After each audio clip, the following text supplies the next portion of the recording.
A graça e a paz, meus irmãos, essa é a nossa quarta aula de hermenêutica e hoje vamos analisar a necessidade de aprofundarmos, concentrarmos um pouco mais na cultura hebraica daquele contexto.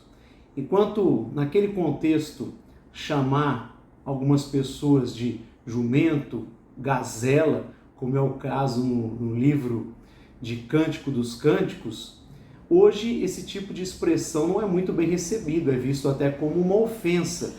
Por quê? Porque naquele contexto essas expressões tinham todo um significado.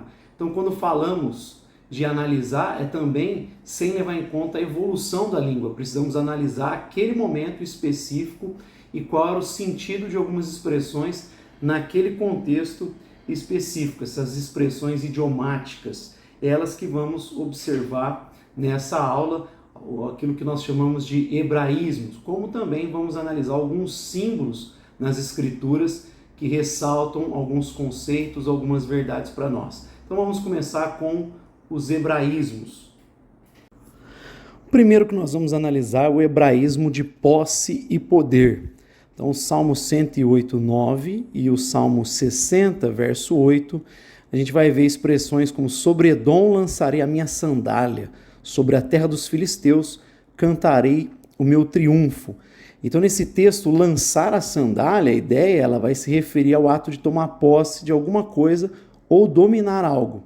À luz de Ruth, o livro de Ruth, capítulo 4, versos 7 e 8, nós compreendemos também que o ato de descalçar os sapatos fazia parte das transações comerciais, naquele contexto, indicando direito legal sobre alguma coisa. Então a gente pode acrescentar que o pé era o símbolo de poder, onde eu colocar os meus pés. Salmo 8, 6, Salmo 36, versículo 11. Então é com essa compenetração cultural que nós devemos entender os hebraísmos cristológicos, como de 1 Coríntios, capítulo 15, verso 25 a 27, Hebreus 2, 8, ou Romanos 16, 20. Vamos ler esse último de Romanos 16, 20, só para nós entendermos então como esse hebraísmo, ele dá um entendimento dessa expressão, como ele dá um sentido muito mais enriquecedor ao texto bíblico. Então, Romanos 16, versículo 20, além desses outros citados, a gente vai ver essa expressão referente a Cristo Jesus, e a gente vai entender como que isso enriquece. Então, verso 20 vai dizer: e o Deus da paz esmagará em breve a Satanás debaixo dos vossos pés. A graça do Senhor Jesus seja convosco. Amém. Então, essa ideia de autoridade, de poder, de domínio, essa é a ideia do poder aí expresso nesse versículo do Novo Testamento. Esses são o hebraísmo de posse e poder. Mas há um segundo, que são os hebraísmos de felicidade e suficiência. Salmo 63, verso 5 diz: a minha alma se farta como de tutano e de gordura, e a minha boca te louva com alegres lábios. Então aqui nesse texto descreve dois aspectos do mesmo hebraísmo, suficiência e sentimentos. No livro de Gênesis, capítulo 41, a gente aprende que as vacas gordas representam prosperidade, suficiência, abundância e, consequentemente, a felicidade, enquanto as magras, necessidade, escassez, fome e tristeza. Então, daí a ideia expressa também produtividade agrícola. Quando fala da gordura da terra, Gênesis 27, 28, então tem a ver com essa ideia de prosperidade, de suficiência, abundância. Então, são os hebraísmos de felicidade e suficiência. Há um terceiro tipo ainda de hebraísmos, que são os de contrastes ou antítese. Então, os judeus eles usaram constantemente a antítese para designar virtudes em contraste com a fraqueza, a sabedoria em oposição à loucura, o amor em comparação ao ódio, em uma oposição ao ódio e etc. Então, na poética hebraica, chama-se paralelismo antitético, pois a primeira linha poética entra em franca oposição com a segunda. O segundo verso faz agudo contraste com o primeiro. Então, exemplo aí, Provérbios 15, 20. O filho sábio alegrará seu pai, mas o homem sensato despreza sua mãe. Em outras ocasiões, usa-se o contraste para denotar preferência. Então, aquele texto, amei Jacó e aborreci Esaú. Então, a gente vê esse contraste logo na parte seguinte. Se alguém vier após mim, não aborrecer seu pai, mãe, mulher e filhos, irmãos, irmãs, e ainda sua própria vida, não pode ser meu discípulo. Então, Jesus aqui nesse texto está falando do custo do discipulado, onde o mestre, onde o Senhor tem que estar acima de tudo, né? Ele tem que ser a prioridade da vida do talmide, do seu discípulo. Esses são os hebraísmos de contraste ou antítese. E um quarto são os hebraísmos de poder e força. A equivalência de significados que um objeto concreto empresta a um termo ou uma expressão abstrata. Então, o salmista, ao contemplar a multicolorida criação divina, se inebriviava com a variedade das obras de Deus. Lá no Salmo 104, verso 24, ele vai falar a partir dessa análise da diversidade da obra de Deus. Então, essa cosmovisão, ela adubava a criatividade poética, servindo de base para o seu estilo literário e comunicação da mensagem. A minha língua é a pena de um destro escritor, vai dizer ele no versículo 45, parte B. E assim usaram, consequentemente, exemplos extraídos dos hábitos dos animais, da praticidade da vida cotidiana e assim por diante, né? São esse uso de significados que um objeto concreto empresta a um termo ou uma expressão abstrata. Então, quando a gente vai falar de Deus, como nós não vemos Deus, é mais fácil usar coisas concretas do nosso dia a dia para poder ilustrar um pouco, apontar para algo dentro do próprio Deus, uma virtude, um atributo, um caráter. É nessa perspectiva que devemos entender, então, os hebraísmos que conotavam força e poder. Eles eram expressos pelos termos rochedo, então o Senhor é meu rochedo, lugar forte, fortaleza, escudo, chifre, né? Essa ideia da força, do poder, são essas comparações e imagens frequentes que justificam o grande uso de símbolos nas Escrituras. E aí, eu separei aqui um quadro de símbolos bíblicos, né? Quando a Bíblia apresenta algumas coisas na natureza para fazer referência a conceitos, a verdades, tanto em relação a Deus como em relação à sua vontade. Então nós temos, por exemplo, alguns elementos na Bíblia que apontam para algumas verdades. Quais? Primeiro, a água, ela tem um simbolismo de regeneração, de palavra de Deus. Aí João 3,5, João 4, 10 e 11, Efésios 5, 26 fala de lavagem pela água. Em João 3,5, Jesus fala da água, nascer da água. Então, esse elemento aponta para a necessidade de novo nascimento ou da própria palavra de Deus que limpa. Um outro elemento que nós encontramos muito nas Escrituras é a água. Então, aponta para a verdade, para a sabedoria, para o gozo, para a glória, pureza de Deus e felicidade. E alguns textos aí que mostram, Salmo 104, 2, João 12, 35, 1 Timóteo 6, 16, 2 Coríntios 4, 6 e 2 Pedro 1, 19. Um outro elemento são as trevas, que elas trazem a ideia de mentira, ignorância, cegueira espiritual. A gente vê isso em Mateus 6, 23 e 1 João 1, versículo 6. Outro elemento é a montanha, que fala da grandeza e da estabilidade. Então, Isaías 2, 2 e Daniel 2, 3, 5. 2:35, perdão.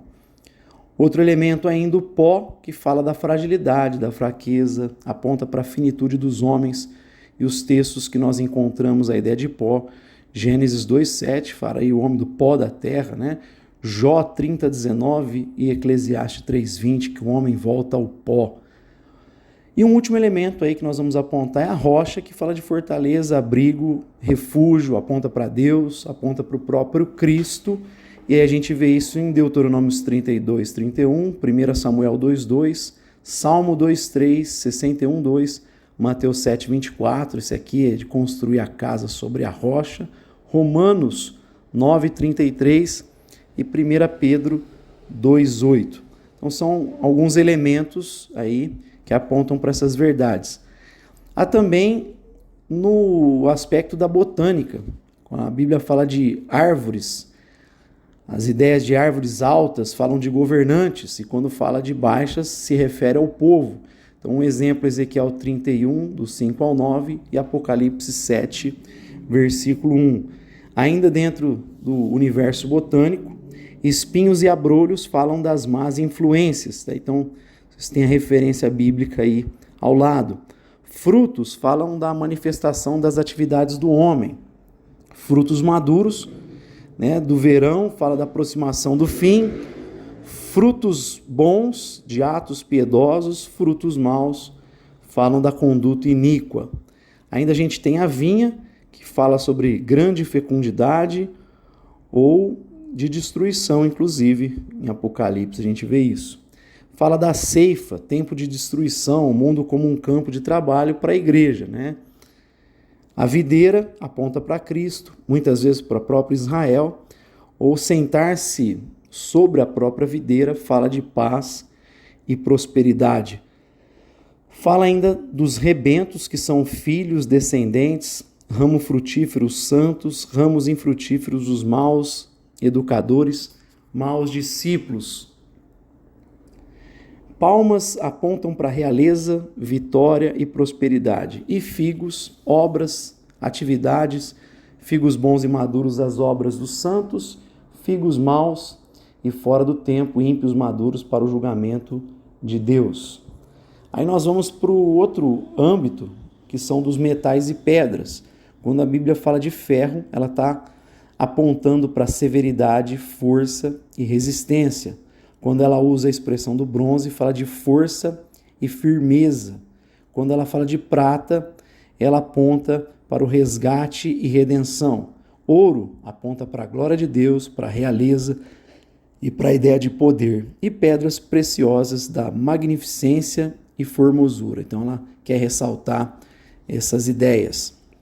No ambiente animal, então vimos aqui a botânica, vimos aqui os metais e pedras, mas o ambiente animal também a gente vê usando alguns animais e através deles apontando para alguns conceitos. Então o boi fala de submissão, força e serviço.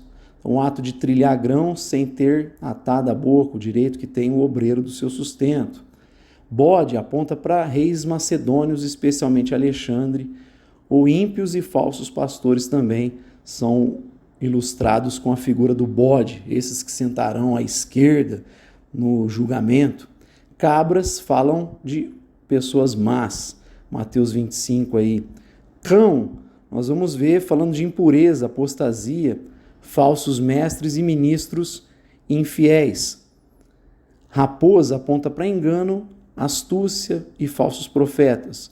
Lobo fala de Satanás, egoísmo, avidez, ímpios governantes, falsos mestres também, São lobos que vêm em peles de ovelhas, Por dentro são lobos devoradores. Há também a figura do urso, que tem a ver com o inimigo feroz e temerário, governos ímpios, juízos de Deus contra os ímpios também, muitas vezes apresenta a ideia da ferocidade do urso. E também a gente vê a figura do dragão, que aponta para a ideia de reis cruéis, perseguidores, inimigos da igreja, os ímpios e o próprio diabo. Leão, a gente tem a figura do leão, que aponta para majestade, força, ferocidade, poder enérgico e dominador, a realeza soberana do Messias, Também temos a figura do touro, que aponta para a ideia de um inimigo forte e furioso que vem. Cavalo fala de equipamento de guerra e de conquista, rapidez e domínio. Assim como também o cordeiro tem a figura que aponta para a simplicidade, mansidão, pureza de Cristo, ou Cristo como sacrifício pelos nossos pecados, o povo do Senhor, ou os crentes fracos, são apontados como os cordeirinhos. A gente tem a figura da besta, que aponta para o poder tirano e usurpador, um poder temporal, qualquer que seja. Ainda há a figura do jumento, que aponta para algo selvagem, os ismaelitas, a instabilidade do homem natural, os ímpios em busca do pecado, Israel e seu amor pelos ídolos. O jumentinho simboliza a paz, Cristo entra lá sentado num jumentinho e é proclamado como rei da paz. E há também algumas últimas figuras, que é o leopardo e o tigre, que apontam para a ideia de inimigo cruel e enganoso, como também a figura do crocodilo dragão, e aí aponta para o Egito e, em geral, o poder anticristão. E aí a gente vê no finalzinho também, falando de carne, poeira e cinza, fraqueza humana, moral e física. E por fim, ouro, mármore, marfim e cedros do Líbano falam da beleza e do encanto. Isso está expresso no livro de Cantares, capítulo 5, verso 11, 14 e 15. Então esses são alguns símbolos que a Escritura apresenta para nós, né? Assim como nós vimos alguns hebraísmos que são expressões idiomáticas restritas àquele contexto dos escritores bíblicos. E entendendo isso, nós podemos ter um entendimento mais rico do texto sagrado. Então essa foi a nossa quarta aula de hermenêutica. Eu só gostaria de apresentar essas figuras, esses símbolos, alguns desses hebraísmos para nós entendermos melhor o texto bíblico. E eu te aguardo aqui para a nossa quinta e última aula, onde eu pretendo dar minha própria contribuição, não entrando tanto nos termos técnicos, mas muito mais alguns conselhos que eu acredito que proporcionam uma leitura e a formação de uma teologia mais saudável, mais bíblica. Então eu fico te aguardando para a nossa quinta e última aula. Deus abençoe sua vida.